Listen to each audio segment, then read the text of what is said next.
Oke, kita masih di dua sisi malam ini. Saatnya mungkin kita libatkan juga narasumber lain, mungkin dari aspek yang berbeda juga. Bang Lalu, kita berganti ya dengan partner Bang Lalu, Bang Satrian Salim. Laksamana Muda TNI Purnawirawan, Bang Iskandar Sitompul. Wow, salam komando ya. Salamnya itu salam komando nih, Vin. Oke, Ho. Ini menariknya juga, Ho. Kan kabarnya program ini sudah berjalan ya? Betul, nah di Kabupaten Purwakarta. Purwakarta, betul sekali. Nah, kita lihat ya, cuplikan berikut ini dari media sosialnya ini kita ambil dari akunnya Deddy Mulyadi, betul. Siswa-siswa sudah masuk ke mobil resimen 1 Kostrad. Ya, mereka akan mengikuti pendidikan dan rata-rata mereka adalah tawuran, merokok, bahkan ada yang pakai narkoba.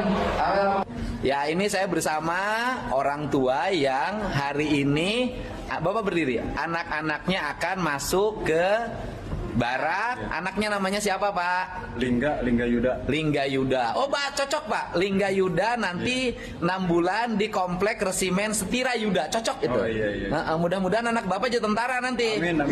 Iya, pelatihan dari sekarang. Kelas berapa anak Bapak? Kelas 9. Kelas 9. Masalahnya apa? Kemarin tuh ikut tawuran, Pak. Tawuran.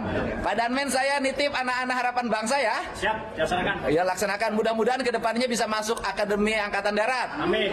Akademi Angkatan Udara, Akademi Angkatan Laut, Akademi Kepolisian, IPDN. Mudah-mudahan jadi balager. Ya, siap semuanya? Ya, itu tadi tuh ya. Tapi kalau bagus saya doanya, Vi. Iya, tapi kalau saya gubernur kok cocokologi kayak gitu ya kayaknya. Iya kan? Ya, Bang Satrian, Anda apa komentar Anda terhadap vlog ini? Ya, tadi kan pertanyaan kita, konsepnya dulu kan, ini belum jelas nih, wajib militerkah, pembinaan kesadaran bela negara kah, atau sekedar pelatihan. Kalau sekedar pelatihan, SMA, SMP, SMK ini alumni SMA pasti ya, atau SMK atau madrasah aliyah, pasti sering LDKS kan. Itu cuma 3 hari. Latihan dasar kepemimpinan. Iya, tempat saya juga begitu, 3 hari, 5 hari, paling lama gitu. Enggak sampai 6 bulan, apalagi setahun. Kalau 6 bulan efektif sampai... itu, LDKS? Ya, efektif sebenarnya untuk baris berbaris gitu ya. Untuk belajar tentang wawasan kebangsaan gitu. Tapi kalau sudah 6 bulan, apalagi setahun, itu kurikulum sekolahnya seperti apa? Ya kan ditinggalkan dong, intrakurikuler, kegiatan sekolah, ekstrakurikuler, co-kurikuler, kurikulum gitu kan. Tertinggal dong. Berarti rapotnya seperti apa? Apakah tentara akan mengeluarkan rapot sekolah? Ya. Kan tidak kan? Benar nggak? Ya, Enggak, kan? asumsi saya sih, bayangan saya gini ya. Siapa yang mengeluarkan? Tapi nggak ada yang tepuk bayangan tangan saya tadi. Bang Iskandar ya. Ini nanti tentara ini mungkin akan jadi tenaga pengajarnya di barak gitu. Ya kalau di barak ya memang tempat tentara dong. Iya. Pertanyaan saya raportnya nanti kalau dia 6 bulan ya, mereka dikirim ini ke yang Armet, dikirim ke Kostrad, dikirim ke Marinir, Pak. 6 bulan sampai setahun. Tentaranya siapa? Apa yang mengeluarkan raport siapa, Pak? Ya tentaranya. Oh, tentaranya begitu ya? Berarti tentara yang ngajarin matematika, tentara yang ngajarin IPA.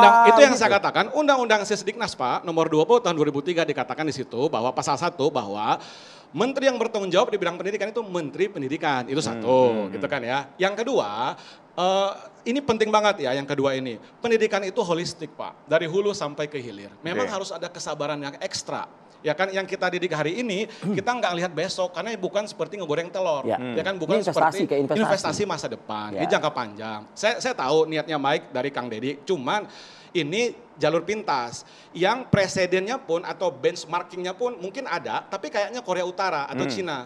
Tapi Korea Selatan, Jepang mendidik kedisiplinan itu, Pak, bukan dengan yang namanya latihan militer.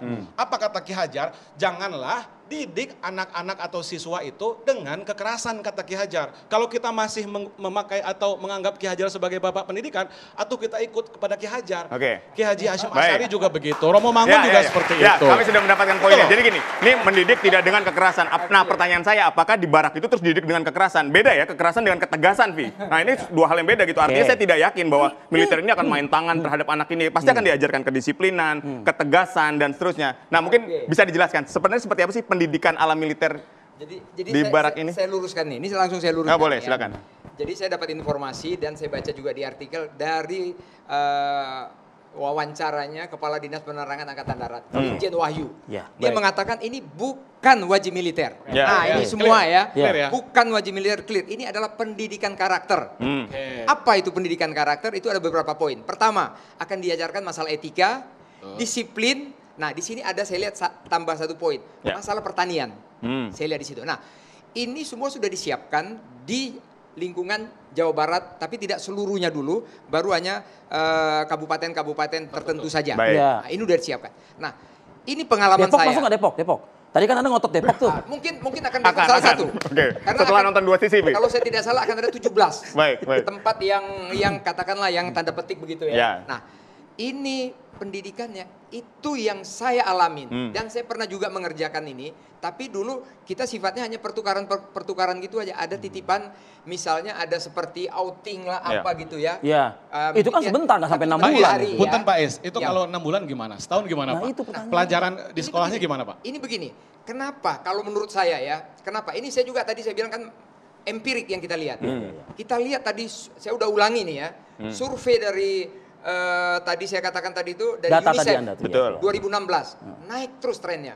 BPS tahun 2020 naik terus yang sampai menemukan angka 50%. Tentunya siapa yang berpikir dari 2016 sampai 2025 sekarang tentang remaja ini? Ini kalau dibiarkan 5 tahun lagi, dia bukan lagi 35 juta, mungkin bisa 50 juta. Cita-cita kita yang jauh tahun 2045 ini bisa tidak berhasil. Kenapa? Inilah calon pemimpin kita masa depan. Inilah calon-calon bagaimana menaikkan negara kita. Yang diberesin itu jangan hanya anak kalau kayak gitu Pak Iskandar. Itu makanya tadi Pak, ini pendidikan itu saya tambahkan. Masalah pendidikan tadi, itu nanti di sana mereka itu hanya karakter, ya, tidak ada militeristik. Saya pengen tahu Pak, pendidikan karakter ala tentara seperti apa? Oke, itu diajarkan tentang etika. Di sekolah juga ada etika. Oke, tapi kan sekolah sekarang apakah berhasil di 35 juta orang tadi itu? Sesuai dengan survei ya. Anda menganggapnya itu gagal? Menurut dari survei UNICEF dan BPS itu itu ada, kita bisa lihat semuanya. Tadi saya bisa komentari. Punten Pak Is. Misalnya ini saya tambahkan dikit, Jadi tadi kan dikatakan karakter itu Pak, etika. Etika bagaimana dia menghargai orang tua, temannya, sesamanya dia.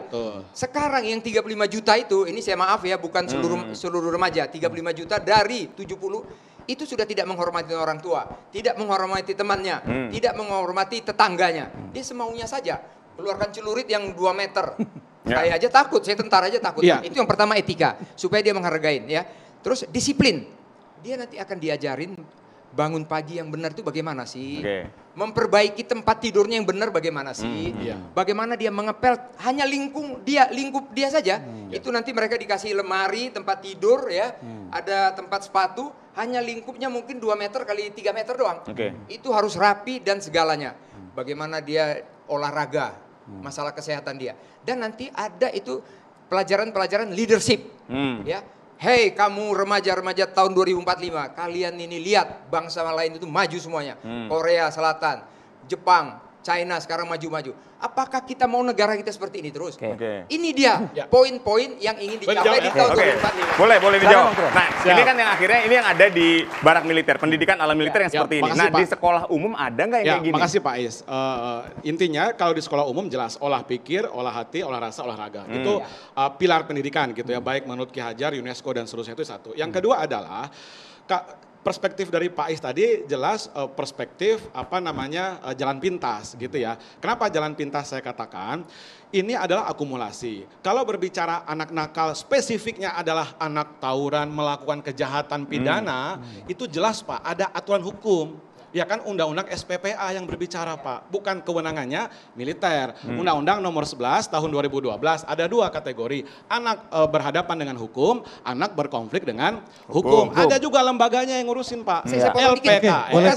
Bukan militer ya, gitu ya. Bukan militer hanya mendidik karakternya doang, bukan memberi hukuman. Yang kedua, Yang kedua, kenapa kalau tadi kalau kita tangkap gitu ya, seolah-olah tentara atau cara pandang militer lah yang bisa sebagai panasea. Karena kata Bapak tadi 35 juta anak yang begini begitu. Itu data itu. Padahal ada alternatif yang lain. Karena pendekatan kita berbeda Pak dalam pedagoginya. Apa alternatif lain itu apa? Misal? Alternatif satu pesantren. Apakah pesantren seminari tidak mengajarkan bagaimana yang namanya disiplin, bangun subuh, bangun pagi, puasa, hormat ke kiai, hormat ke yang lebih tua, sayang ke yang lebih muda, hormat kepada alam. Bukankah pesantren seminari juga mengajarkan demikian? Kenapa tidak pesantren yang dijadikan sebagai alternatif? Karena pedagogi pesantren, Pak, relatif dekat dengan sekolah atau madrasah seminari karena kami sipil. Beda dengan pedagoginya tentara. Di tentara memang dipersiapkan menghadapi kondisi perang, kondisi darurat. Bang Satriwan, tapi gini, berbeda pedagoginya. kenapa kok kayaknya alergi banget sama militer? Kan Bukan, artinya bukan enggak, alergi. Gini, ketika Bukan, masuk ke pesantren biasa aja gitu ya. Enggak alergi artinya juga. pesantren kan sama nih pola didiknya, cuman dia sipil pendekatannya. Nah, ada pendekatan lain yang mungkin serupa mengajarkan hal yang sama tapi pendekatan militer. Kenapa kok dari statementnya kok alergi banget? Bukan alergi, seluruh Pak militer Satria, justru.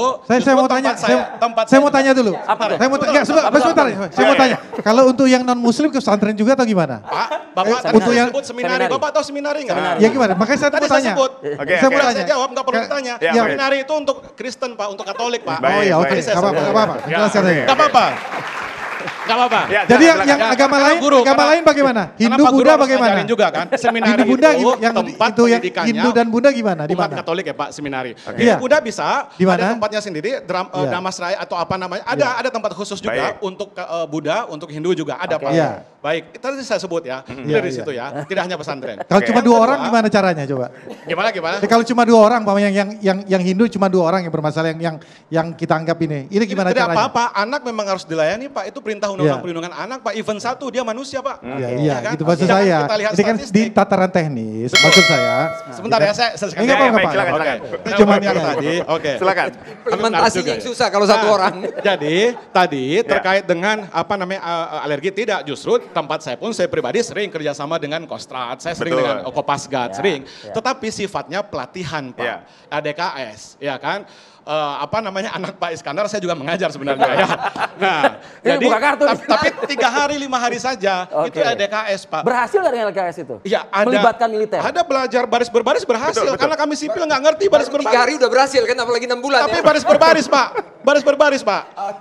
Tapi terkait dengan etika, pedagogi yang Ki Hajar tadi katakan, kalau di tentara itu boleh menggunakan kekerasan karena memang untuk menghadapi perang. Kami khawatir sebagai guru, sebagai pendidik, kalau 6 bulan di barak atau setahun di barak gitu ya, sudahlah tadi rapotnya kita nggak tahu seperti apa, tertinggal mata pelajaran di sekolah. Yang ketiga, menggunakan kekerasan. Khawatirnya itu Pak, kalau di sekolah kita tidak boleh menggunakan, itu Ki Hajar bilang, Ki Hasyim Asy'ari, Romo Mangun mengatakan. Anda jawab itu, Bang Romo Is. Mangun juga bilang begitu. Baik, silakan Pak. Gitu. Jadi begini ya. Oke lah, kita kalau menurut saya ini Pak siapa tadi? Satriwan. Pak Satriwan ya. Ya, Kang Satriwan. Kang silakan. Satriwan, itu asumsi kalau menurut saya. Betul. Asumsi. Kenapa? Yang tadi bahwa ini begini, bahwa begini kan kita belum tahu lihat hasilnya. Kekerasan apa. tadi nggak maksudnya kan begitu. Tapi yang pasti, saya menjamin itu, yang pasti dari misalnya nanti ada 50 orang ya, saya yakin begitu dia nanti dikasih pelajaran etika tadi ya, masalah karakter di luar nanti yang akademis ya, itu silakan nanti diatur. Itu dia akan terbuka wawasan dia.